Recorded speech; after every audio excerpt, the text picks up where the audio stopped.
Hi friends, இன்றைக்கி நம்ம Nisha cooking சேனலில் ரேஷனில் போடுற புழுங்கல் அரிசியை இந்த மாதிரி வறுத்து இந்த மாதிரி ஒரு ஈவினிங் ஸ்நாக்ஸை செய்யலாம்.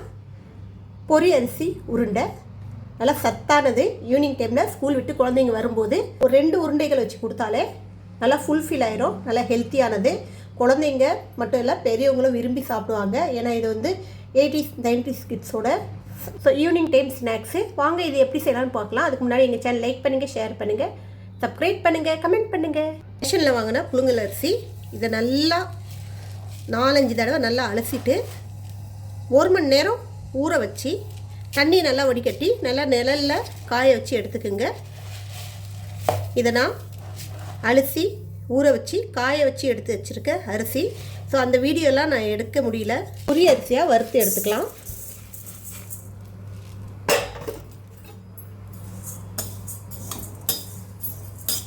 நல்லா வறுத்து பொரி அரிசி ஆக்கிக்கிங்க. நம்ம எல்லா அரிசியும் இதே போல் வறுத்து எடுத்துக்கலாம். நல்லா செவக்க வறுக்கணும், தீய விட்டுறாதீங்க. இதை இந்த மாதிரி நல்லா பொரியாக அரிச்சிக்கிங்க. இதை நம்ம வாயில் போட்டால் நல்லா முறுமுறுன்னு இருக்கணும். ஒரு மாதிரி நரன்னு இருக்கக்கூடாது. அந்த மாதிரி நல்லா வறுத்து இருந்தால் தான் இந்த பொரி அரிசி உருண்டை நல்லா டேஸ்ட்டாக இருக்கும். ஸோ இது நல்லா ஆறின பிறகு நம்ம மிக்சியில் போட்டு மாவாக அரைச்சிக்கலாம். எந்த அளவுக்கு மாவு எடுக்கிறோமோ அந்தளவுக்கு வெல்லம் எடுத்துக்கோங்க.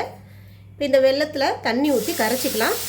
இதை பாகு காய்ச்ச தேவையில்ல, கரைச்சி எடுக்கணும். மண் தூசி எதுவும் இல்லாமல் இருக்கிறதுக்கு.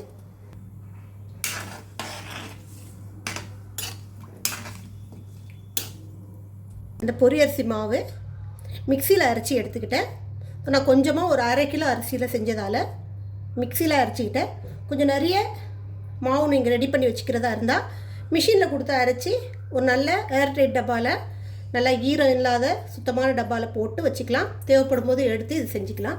இப்போ நான் இந்த மாவு கூட இவ்வளோத்தையும் செய்ய போகிறது கிடையாது. இதை பாதி எடுத்து வச்சுட போகிறேன். இந்த மாதிரி டப்பாவில் போட்டு ஸ்டோர் பண்ணி வச்சுடுவேன். நமக்கு எப்போ தேவையோ அப்போ நம்ம இதை எடுத்து இந்த உருண்டைக்கு செய்யலாம். கெட்டெல்லாம் போகாது, புழுவெல்லாம் வைக்காது. இப்போ நம்ம வறுத்துருக்கோம் அரிசி, அதனால் பிரச்சனை எதுவும் கிடையாது. பயப்படாமல் 3 மாதம் வரைக்கும் இந்த மாவை ஸ்டோர் பண்ணி வச்சுக்கலாம். இதுக்கு கொஞ்சோண்டு ஏலக்காய் பொடி போட்டுக்கலாம். ஏலக்காய் பொடி உங்களாண்ட இல்லைன்னா இந்த மாவு அரைக்கும் போதே ஒரு 4-5 ஏலக்காவை சேர்த்து போட்டு அரைச்சிக்கலாம். மிஷினில் கொடுக்கும்போது கூட ஏலக்காவை லைட்டாக வெறும் சட்டியில் ஃப்ரை பண்ணி மிஷினில் மாவு அரைக்கும் போது கொடுக்கலாம். ஏலக்காய் மட்டும் இல்லை, நீங்கள் இதில் அடிஷ்னலாக பாதாம் முந்திரி ஏதாவது சேர்க்குறதா இருந்தால் கூட சேர்த்துக்கலாம். அதுவும் சேர்த்து இது பிசைஞ்சு செய்யலாம். நல்லா ஹெல்த்தியானது. ஸோ அந்த பாதாம் முந்திரி கூட வேறு சட்டியில் வறுத்துக்குங்க. அதை இந்த அரிசியோடு கலந்து கொடுத்தீங்கன்னா மிஷினில் அரைச்சி கொடுத்துருவாங்க. தேங்காய் துருவல் சேர்க்குறேன். தேங்காய் துருவலை ஆட் பண்ணிக்கோங்க.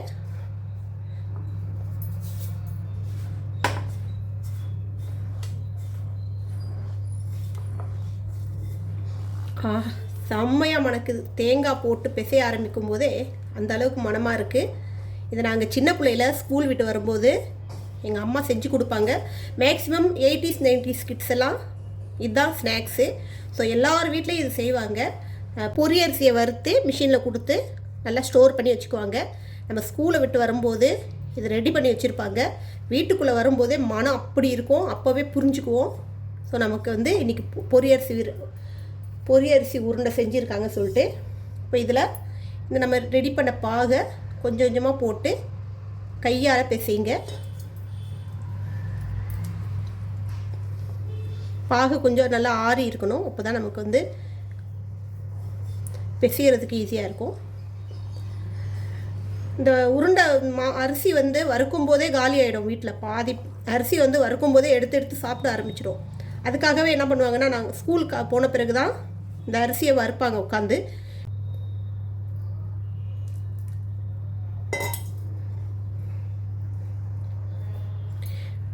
இந்த மாதிரி மாவு ரெடி பண்ணிக்கிங்க.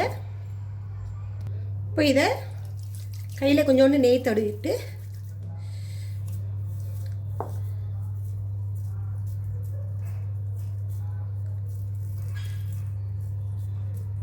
இந்த மாதிரி உருண்டைகளாக பிடிச்சிக்கிங்க.